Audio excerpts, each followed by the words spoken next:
안녕하세요. 반갑습니다. 미치고 김박사입니다. 안녕하세요. 반갑습니다. 리치고 김기원입니다. 네, 오늘 저희가 함께 살펴볼 내용은요, 굉장히 재미있는 주제가 될 것 같습니다.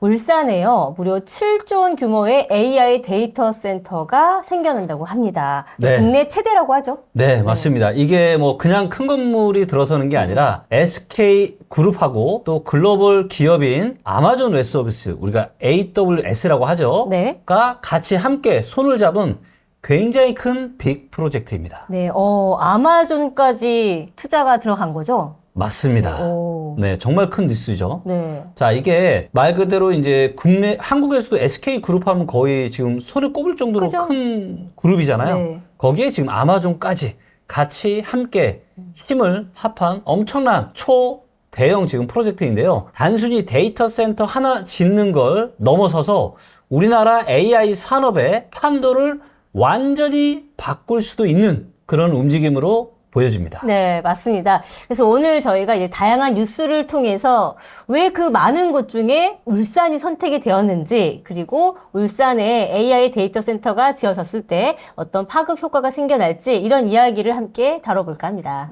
네, 좋습니다. 그러면 이 거대한 그림을 이해하는 데 좀 도움이 되었으면 좋겠습니다. 네, 그럼 이제 본격적으로 본론으로 한번 들어가 보도록 하겠습니다. 일단은 규모가 정말 상당해요. 엄청나죠? 네, 7조 원. 와. 총 7조 원 규모입니다. 네. 자, 그리고 이 중에서 AWS, 아마존이 대략 5조 5천억 정도를 투자를 하는 굉장히 큰 비중입니다. 대부분이 아마존에서 좀 많이 투자를 해주네요. 네, 맞습니다.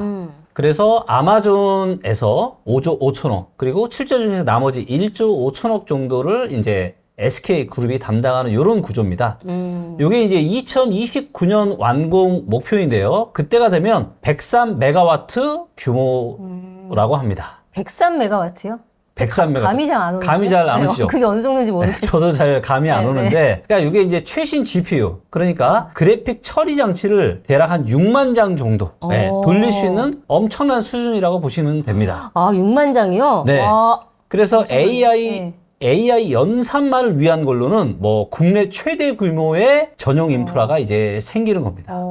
국내 최대. 와, 일정이 어떻게 되죠? 네. 자, 일정을 먼저 말씀을 드리면, 당장 올해 9월에 벌써 착공 시작합니다. 지금 몇 개월 안 남았죠? 네. 그리고 2027년 11월에 1단계로 대략 40메가와트 정도를 먼저 가동하는 게 목표라고 합니다. 생각보다 빠르게 진행이 되네요. 네. 되게 단순히 이제 건물을 짓는 거라고 생각하면 안 될 거라고 전 들었거든요. 의미가 맞습니다. 있는 거죠? 굉장한 의미가 있습니다. 말씀하신 이제 그 포인트가 굉장히 중요한 포인트인데요. 자, SK 그룹에는 굉장히 많은 계열사들이 있죠. 네. 근데 이 계열사들의 상당수가 이번 프로젝트에 지금 들어갑니다. 참여하는 거예요? 참여하는 거예요. 그리고 아마도 SK 그룹이 가진 이런 다양한 어떤 역량들 때문에 아마존 측에서도 손을 내밀어서 같이 지금 만드는 거라고 생각을 하고 있습니다. 자, 먼저 SK텔레콤, 그 다음에 SK 브로드밴드가 이 사업의 주체로 나서서 데이터 센터 건물을 짓는 겁니다. 그리고 아마존 AWS는 이 건물 안에 실제 서버 같은 핵심 장비들을 이제 넣고 운영을 하는 방식입니다. 아, 그러니까 이제 SK는 인프라 역할을 담당한다라고 한다면, 네. 이제 AWS, 아마존에서는 이제 기술과 운영을 담당하는 이제 이런 역할이 맞습니다. 그래서 이제 어떻게 보면 역할 분담을 지금 확실하게 나눠 놓은 거죠. 그리고 여기에 또 추가적으로 뭐가 들어가냐? SK 하면 대표적인 그룹이 뭐죠? 기업이 뭐죠? 하이닉스? 하이닉스. 그래서 요새 핫하죠. 핫하죠. 주가도 너무 좋고요. 맞아요. 그래서 SK 하이닉스의 최첨단 HBM, 그 고대역폭 메모리 기술, 이 기술이랑 여기에 또 누가 들어가냐? SK 가스가 들어갑니다. 그래서 전력이나 냉각 솔루션까지 그룹사 역량이 다 들어가는 거예요. 네, 그래서 SK텔레콤, SK 브로드밴드, SK 하이닉스, SK 가스까지. 그래서 어떻게 보면 그룹 차원에서 완전히 이제 총력전을 지금 펼치는 거죠. 아주 그냥 SK가 그룹사가 똘똘 뭉친 거네요. 맞아요. 네. 그러니까 아마존도 손을 잡은 거죠. 이런 다양한 소화할 수 있는 기업이 없으니까. 그렇죠. 기업을 가지고 있는 기업이 거의 없다 보니까. 네, 그래서 그리고 요거를 장기적으로는 이제 뭐 100메가와트 이 정도가 아니라 1기가와트까지 지금 키우겠다는 계획이 또 있습니다. 1기가와트요? 네. 그러면은 지금 규모의 대략 한 100배 정도 되는 거죠. 100메가와트에서 1기가니까, 그쵸? 100배 정도 되는 거거든요.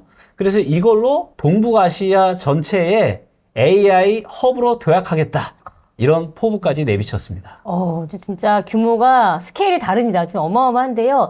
여기서 조금 궁금한 게 왜 아마존이 네. 그 많고 많은 그 도시 중에 사실 보통 AI 데이터 센터는 주로 도시를 주로 하잖아요. 맞아요. 근데 도시도 아니고. 그렇죠. 그리고 호주를 원래 유력했던 후보로 뒀는데 호주도 아니고. 네. 왜 울산으로 선택을 했는지 이게 진짜 궁금하네요. 제가 알려드릴까요? 네. 제가 작년부터 계속 제가 부동산 시장이 좋아질 거라고 얘기했던 지역이 있죠. 울산. 그래서 예지 능력이 있으셨어. 울산이 지금 이제 울상이지만 네. 울산은 앞으로 계속 울상이 될 수밖에 없을 거다. 좋아질 거다라고 제가 얘기를 했잖아요. 제가 봤을 때 제 영상을 좀 본 게 아닌가 아마존에서. 그래서 울산이 앞으로 좋아지니까 네. 울산에 데이터 센터를 줘야 되겠다. 아마 이렇게 판단할 거라고 믿는 우리 시청자분들은 아무도 없으실 거고요. 우리 아마존 우리 리치고 보고 있구나. 네, 제가 말씀을 좀 드리면, 자, 뭐냐면, 왜 울산으로 했냐? 굉장히 여러 가지 요인들이 절묘하게 맞아 떨어진 지역이 바로 울산입니다. 그 요인들이 뭘까요? 네, 하나씩 설명을 드려볼게요. 자, 크게 세 가지를 꼽을 수가 있습니다. 첫 번째가 전력이고요. 두 번째가 냉각이고요. 그리고 마지막 세 번째가 바로 행정 지원입니다. 이 삼박자가 딱 맞아 떨어진 데가 바로 어디냐? 울산이었던 거죠. 세 가지 요소들을 말씀해 주셨잖아요. 전력, 냉각, 그리고 행정 지원 말씀해 주셨는데 이제 하나하나 좀 요소들을 좀 더 깊게 살펴보도록 하겠습니다. 네. 먼저 전력. 전력에 왜 울산이 유리하죠? 네. 먼저 울산 미포 국가 산단이 곧 분산 에너지 특구로 지정이 될 예정입니다. 이게 굉장히 중요합니다. 분산 에너지 특구요? 네. 그게 지정이 되면 네. 뭐가 달라지는 거죠? 좀 생소하시죠? 네. 분산? 에너지? 특구? 에너지를 분산하는 특구지요? 말 그대로 해석하면. 네. 분산 에너지 특구로 지정이 되면 뭐가 있냐? 데이터 센터 같은 전력 다 소비 기업이 한국 전력을 거치지 않고 발전사랑 직접 전력 거래를 할 수 있게 됩니다. 네. 그러니까 한전을 거치지 않고 발전사랑 직접 거래를 할 수 있게 되는 거예요. 자, 그러면 이게 어떤 효과가 있느냐? 전기요금을 한 10에서 20%까지도 아낄 수 있게 되는 거예요. 아시겠지만 데이터 센터는 무슨 하마냐? 물 먹는 하마가 아니라 전기를 엄청 얘는 전기 먹는 하마거든요. 맞아. 근데 전기료를 줄일 수 있다? 만약에 아마존 입장이면 어떻겠어요? 좋아요, 안 좋아요? 너무 좋죠. 10에서 20%까지 절감이 되는데. 그렇죠? 그래서 이 비용 절감 효과가 엄청납니다. 정말로 전력 비용이 확 주네요. 맞습니다. 네. 자, 게다가 바로 인근에요. SK 가스가 운영하는 세계 최초의 기가와트급 LNG, LPG 복합 발전소가 있습니다. 옆에 가스가 있군요. 네, SK 가스가 운영하는. 네. 자, 그러니까 뭐예요? 전기를 안정적으로 대규모로 공급을 할 수 있어요, 없어요? 바로 그 SK 그룹에 SK 가스가 있으니까. 네, 그래서 아주 안정적으로 대규모 전력을 공급받을 수 있다는 점이 정말로 큰 장점입니다. 데이터 센터는요, 전기 끊어지면 끝이에요. 그렇기 때문에 생명이 뭐다? 우리처럼 사람처럼 밥을 먹는 게 아니라 얘는 전기가 밥이기 때문에 그렇기 때문에 울산에 자리를 잡은 가장 중요한 이유가 바로 이 전력에 있습니다. 사실 전력이 진짜 중요하긴 한 것 같아요. 네. AI 데이터 센터를 운영하기 위해서. 두 번째는 이제 냉각이라고 하셨잖아요. 근데 이 냉각, 이 열을 식히는 것도 데이터 센터에서 굉장히 중요한 역할을 하잖아요. 네. 그래서 이게 또 어떤 요인들이 있었을까요? 네, 맞습니다. 이제 열 관리가 왜냐면 데이터를 막 AI로 돌리니까 여기서 열이 나요, 안 나요? 나죠. 열 나죠. 그래서 이 열을 식혀줘야 됩니다. 전자제품은 열 받으면 멈추잖아요. 그래서 이 열 관리를 잘하는 게 너무너무 중요합니다. 자, 그런데 이 왜 아마존이 울산에 자리를 잡았냐? 정말 하이라이트가 뭐냐? 바로 이 냉각 방식에 있습니다. 방식, 어떤 방식이죠? 네. 아까 말씀드린 그 SK 발전소 있죠. 자, 여기 LNG 액화 천연 가스를 기화시킬 때 영하 162도의 엄청난 냉열 에너지가 여기서 나오는 거예요. 영하 162도요? 영하 162도. 감이 안 오죠. 네. 근데 예전에는요, 이거를 그냥 버렸어요. 너무나도 아깝게. 그러니까 SK 가스 발전소에서 이 LNG 액화 천연가스를 기화시킬 때 이게 자연적으로 나왔던 거예요. 근데 그걸 버렸다고요? 근데 이거를 쓸 일이 없으니까. 근데 이거를 버린 거예요. 그런데 이 시원한 에너지는 누구한테는 생명줄이에요? 데이터 센터. 데이터 센터는 이게 생명줄인 거야.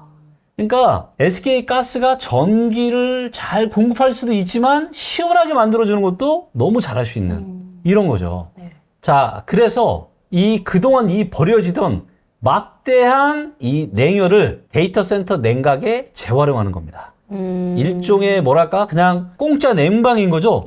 왜냐면 다른 데서 이걸 만들려면 막 에어컨 에어컨 막 가동시키고 할아버지 막 가동시키고 해도 네. 이게 다 또 돈이잖아요. 네. 근데 SK 가스는 이게 있으니까 그래서 공짜 냉방인데다가 친환경적이기까지 합니다. 굉장히 좀 혁신적인 아이디어 같은데 지금 말씀해주신 이런 냉열 재활용 기술 이게 네. 다른 데서 좀 활용을 하는 기술인가요? 요게 아주 흔한 방식은 아닙니다. 상당히 혁신적인 시도인 건 맞아요. 하지만 SK 가스가 관련해서 기술 노하우를 꽤 오랜 시간 동안 축적을 해왔고 뭐 기술적인 검토는 충분히 거쳤기 때문에 가능한 결정이었다고 봐야 되겠죠. 자, 그럼 이제 마지막 요소죠. 이 지자체, 이제 행정 지원 요소가 남아 있는데 이제 어떤 것들을 지원해 줬는지 좀 궁금합니다. 네, 울산시의 역할도 굉장히 결정적이었는데요. 네네. 자료들을 보면은 시 관계자들이 기업들과 수십 차례 이상의 비공개 회의를 하면서 이 데이터 센터를 유치하는데 정말 엄청난 공을 들였다고 합니다.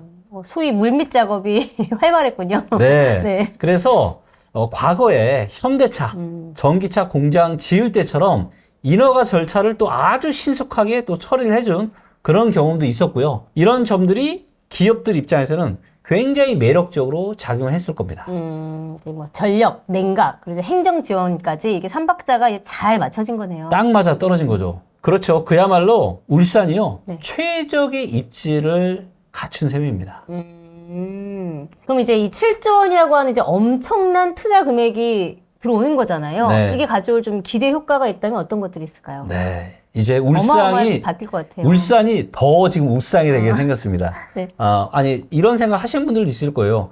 아니 데이터 센터 지금 아마존 SK 그룹이 짓는데 왜 갑자기 부동산 방송에서 이런 얘기를 다루냐라고 생각하실 수 있지만 이게 울산의 전체 지역 경제에 엄청난 영향을 미치지 않겠습니까? 영향을 줄 수밖에 없죠. 그럼요. 그렇기 때문에 저희가 지금 이 이야기를 하는 거고요. 일단 단기적으로는 당연히 건설 과정에서 어떻게 되겠습니까? 고용. 일자리가 네. 많이 생기겠죠. 요걸 대략 한 1,000명 이상 보고 있고요. 자, 그 다음에 완공 후에는 또 지방세 수입이 늘어날 겁니다. 근데 더 중요한 건 장기적인 효과라고 생각합니다. 기존에 울산은 석유화학이나 조선 같은 이런 주력 사업으로 지금 도시가 그쵸. 성장을 해왔잖아요. 그렇지만 석유화학 같은 경우는 요즘 되게 분위기가 좀 안 좋았거든요. 네. 그나마 조선은 좀 선방을 하는데 그런데 여기에 업종이 또 하나가 들어온 겁니다. 바로 뭐예요? 전 세계적인 AI 데이터 센터. 이게 이제 들어오게 되는 거죠. 자, 그래서 이제 울산에는요, AI라는 완전히 새로운 산업 생태계가 들어서는 겁니다. 이게 도시의 산업 구조 자체를 바꿀 수 있는 잠재력이 있습니다. 이게 또 뭐예요? 아마존이 이런 이유 때문에 했네? 그러면 다른 기업들도 어떨까요? 갈 것 같아요. 또 투입돼서 할 수 있죠. 네, 그래서 맞아요. 다른 또 글로벌 빅테크 기업들의 추가 투자도 유치할 수 있는 기반이 될 수도 있고요. 진짜 울산이 많이 바뀔 것 같긴 합니다. 정말 좋은 기회일 것 같아요. 네, 맞습니다. 그래서 정말 큰 기회일 것 같고요. 자, 다만 이렇게 산업 구조가 급격하게 바뀌면요. 기존의 제조업 중심 도시의 정체성 문제라든가 또 기존 산업에 종사하시던 분들의 역할 변화 같은 문제들에 대한 고민도 이제 같이 좀 시작을 해봐야 되는 시점이라고 생각합니다. 아무래도 이제 우리나라 모든 국민이 관심을 갖는 사업일 것 같습니다. 그래서 네. 울산에 이렇게 AI 데이터 센터가 들어간다는 거, 7조 원이 투자된다라는 거, 네. 어떤 의미를 좀 가질까요? 네, 이건 정부가 추진하는 AI 고속도로 구상의 어떻게 보면 첫 단추라고 할 수가 있을 것 같습니다. 그리고 지금 이재명 대통령이 계속 얘기하는 게 있잖아요. AI와 반도체. 맞아요. 네, 출범식도 다녀오셨더라고요. 맞습니다. 그만큼 힘을 좀 실어준 것 같아요. 그렇죠. 그리고 또 이제 지방 분산. 데이터 센터라고 하면은 대부분 수도권에 지금 80% 이상이 지금 몰려 있거든요. 그렇죠. 자, 그런데 이거를 지방으로 분산을 시키는 아주 중요한 사례가 돼요. 지금 첫 사례가 되는 겁니다. 지역 균형 발전에도 굉장히 기여하는 거고요.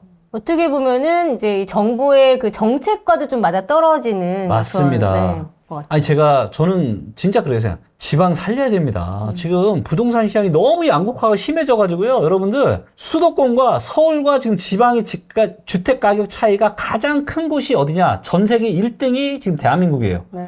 서울의 집값은 특히 강남은 미친 듯이 올라가는데 다른 데는 완전히 지금 죽쓰고 있잖아요. 다른 데도 살려야죠. 그런 측면에서는 저는 이재명 대통령께서 굉장히 지금 잘하고 있는 거 아닌가. 네, 그래서 지금 이재명 대통령도 요번에 요 출범식에 지금 직접 참석을 하셔서 AI 데이터 센터를 AI 시대의 경부 고속도로에 비유를 또 하셨거든요. 그러면서 전폭적인 지원을 약속을 했습니다. 그리고 또 과기정통부에서도 관련 투자에 대한 세액 공제 확대를 검토 중이라고 합니다. 확실히 이제 AI 강국으로 만들겠다라는 포부가 있었고, 이제 네. 우리도 다 그렇게 기대하고 있는데, 그런 전반적인 흐름이 확실히 분위기가 조성이 되고 있지 않나라는 생각이 좀 듭니다. 그렇죠. 그런 또 맥락에서 또 최태원 SK 회장이 이 프로젝트를 두고 한국이 AI 3대 강국으로 나아가는 데 기여하는 SK의 첫 걸음이라고 표현을 한 것도 그냥 말이 아니라 상당한 의미가 담겨 있다고 봐야 합니다. 네. 자, 오늘 영상에서는요, 이제 AI 데이터 센터, 이제 울산에 들어서게 되는 내용을 가지고 함께 얘기를 나눠봤습니다. 안정적인 전력의 공급, 그리고 혁신적인 냉각 방식, 그리고 지자체의 이런 파격적인 지원, 이런 세 가지 조건이 함께 어우러져서 이런 글로벌한 빅테크 대규모 투자가 이루어지지 않았나 싶습니다. 이게 울산의 이제 산업 지형을 네. 바꾸는 것은 물론이고 우리나라 전체의 AI 경쟁력을 한 단계 끌어올리는데 굉장히 중요한 전환점이 될 거라는 기대감이 매우 큽니다. 네, 맞습니다. 여기까지가 이번 영상에 저희가 준비한 내용입니다. 네, 울산 AI 데이터 센터에 대한 이야기 함께 나눠봤습니다. 여러분은 이 울산 AI 데이터 센터가 한국의 AI 산업에 많은 그 전환점이 될 수 있다라고 생각하시는지 좀 궁금합니다. 의견도 함께 댓글로 남겨주시고요. 저희가 이번 영상에서는 기존에 했던 방식하고 좀 다르게 한번 해봤거든요. 그래서 보시는 우리 저희 구독자 여러분들이 어떻게 보셨는지 궁금합니다. 그래서 이번 이런 컨셉도 어땠다, 저쨌다 의견도 함께 나눠주시면 저희가 참고해서 앞으로 영상을 만드는데 도움을 좀 받을 수 있게 하도록 하겠습니다. 네, 이번 영상 도움 되셨다면 좋아요, 구독, 댓글 함께 해주세요. 감사합니다.